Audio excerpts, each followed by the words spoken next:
નમસ્કાર દર્શક મિત્રો, આપ જોઈ રહ્યા છો લોકપક્ષ ન્યૂઝ। તો જોઈએ આજના મહત્વના સમાચાર રાજુલાથી। રાજુલાના ડુંગર જિલ્લા પંચાયત બેઠકના કોંગ્રેસના ઉમેદવાર દક્ષાબેન કડસરિયાએ કર્યું મતદાન। કોંગ્રેસ પક્ષના બંને ઉમેદવાર પતિ પત્ની બાબરિયાધાર પ્રાથમિક શાળા ખાતે મતદાન કરવા માટે આવી પહોંચ્યા। જિલ્લા પંચાયતમાં દક્ષાબેન કડસરિયા અને બાબરિયાધાર તાલુકા પંચાયત બેઠક પરથી વિજયભાઈ કડસરિયા બંને પતિ પત્ની છે ઉમેદવાર।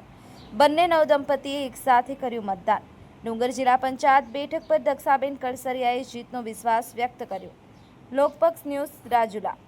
બેન, આપનું નામ શું? આજે તમે મતદાન કરવા આવ્યો છો? મારું નામ છે કલસરિયા દક્ષાબેન વિજયભાઈ અને હું ડુંગર જિલ્લા પંચાયતના ઉમેદવાર તરીકે મેં ફરજ નિભાવી છે અને મારી ઈચ્છા એવી છે જનતાને કે મતદાન આપવું એ જરૂરી છે અને હું પણ મતદાન આપું છું અને લોકોને પણ એવી ઈચ્છા છે કે મતદાન આપે અને આજના જે વડીલો, ભાઈઓ, બહેનો બધાને અને સ્ટાફગણ જે સાથ સહકાર આપ્યો એ બદલ હું આપનો આભાર વ્યક્ત કરું છું।